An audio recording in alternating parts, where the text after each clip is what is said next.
Beyond the Law of Attraction with Barbara Schreiner-Trudel.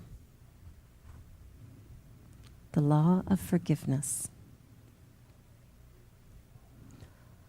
I think forgiveness is probably the most misunderstood aspect of life. There's a great bit of confusion around how to do it. And really what it is an opening of the heart. It is a way of letting go of that which has harmed or hurt us,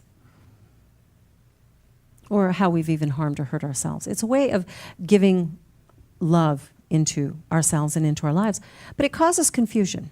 And most of us can't forgive because we deem that the other person needs to suffer, right? Somebody hurt us, and because they hurt us, we hold a great deal of resentment. And in that resentment, it is our sincere wish that something bad would happen to that other person to make up for the bad that came to us. That's kind of how many of us live. A great writer and speaker, David Owen Ritz, said, "Resentment is like drinking poison, expecting someone else to die." I love that. Because boy, does that speak to it. That really speaks to it. When we're holding resentment, we are in fact really killing ourselves. And we're not really, the other person half the time doesn't even know. Oftentimes, we'll be resentful of someone for doing something that they don't even know they did. Or if they know they did, frankly, they don't care. And we're holding all this resentment because they should care. And what's happening is we are hurting ourselves. We're harming ourselves. We're not harming them in any way, but we are harming ourselves. It's not serving any good purpose. It isn't helping us or healing us. It isn't moving us into a place of a greater life or a happy life. It's actually causing us incredible suffering. So why do we do it? Why do we hold on to that resentment? And I guess the only real thing I can think of is that we believe the other person needs to pay. They need to pay for what they did. Well, the reality is that I really believe the universe is exact and that cause and effect is happening all the time.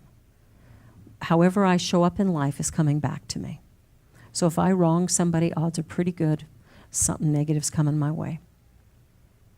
So the reality is we don't have to worry about the other person, but we really do need to take into consideration ourselves. You see, we're harming ourselves by holding that resentment. We're actually hurting ourselves in a really big way. I think a lot of diseases are caused through resentment. You see, our body traps emotion. And the emotion of resentment, anger, frustration, all of that is pretty potent, pretty powerful, and it is creative as well. So we want to take a look at what we feel about another person and begin to put it in perspective. If someone has harmed us in any way, and then we continue to hold resentment. Imagine this. Someone has, say, beaten us up, okay? They beat us up bad.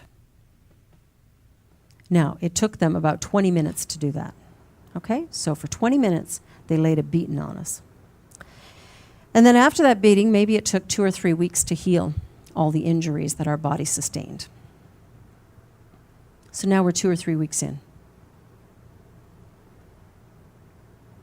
The experience is over, and the body is healed.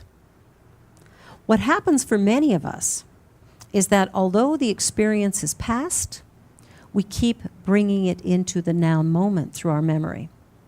We keep remembering what happened. We resent the person who did it, and we bring it into the now moment. So in the now moment, we are now re-experiencing every aspect of that act, that painful, painful act.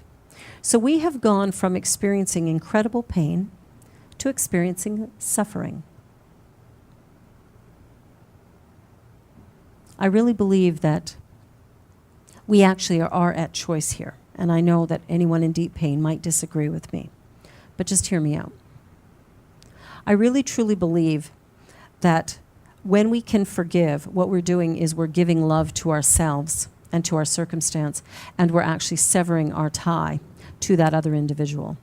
And by severing that tie to the other individual, we're actually freeing ourselves to move on with our lives and to create something really quite wonderful and spectacular. However, as long as we hold the resentment, we are tied to the individual, whether they are aware of it or not. And we are, in fact, creating ongoing suffering. So the person caused us great pain that, say, took 20 minutes at one point and then a couple weeks to heal. So they took 2 weeks of our life. We, in fact, by reliving it and reliving it and reliving it and resenting, we actually are re-experiencing the entire thing over and over and over and over again. So answer me this. Who is causing us the most damage, the most harm in the long run? They may have taken 2 weeks. We've taken another 20 years. Forgiveness is a powerful tool. And although we may not forgive and forget,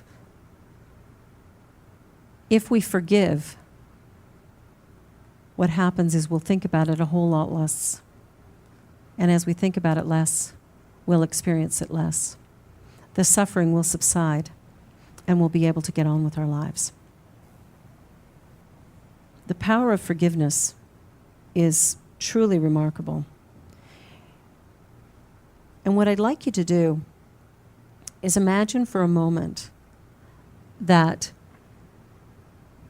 you're carrying on your back a huge backpack, a really big one, and it's heavy. It weighs a ton. Just notice how heavy that feels on your back.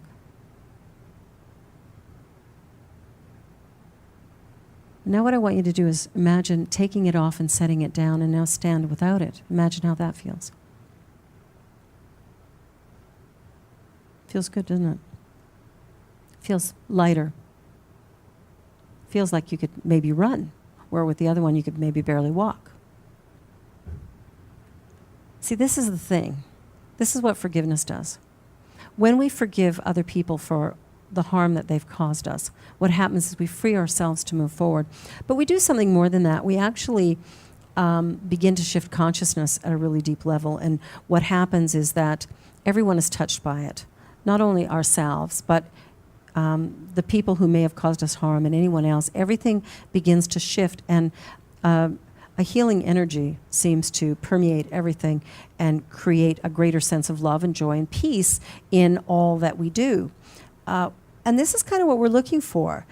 There's a lot of times when I've heard people say, you know, so-and-so murdered my child, and so, you know, the government is going to, you know, put them to death. Okay, maybe there's a death penalty where you live. And they think that once that person has given their life for the life they took, that somehow they're going to feel better. But it's a funny thing. They don't. They don't feel better. They don't feel better because the person they loved is still gone. And the resentment continues to eat away at their very, very core. The resentment has to be let go of. Remember the quote I shared earlier? Resentment is like drinking poison, expecting someone else to die. If I drink poison, I will die. If I hold resentment against another person, I am, in fact, killing myself. I am harming myself deeply. I'm not harming them. I'm harming me. Forgiveness is about giving love to yourself. And it's essential. And there's a number of people that you'll need to forgive. But the most important one, however, is yourself.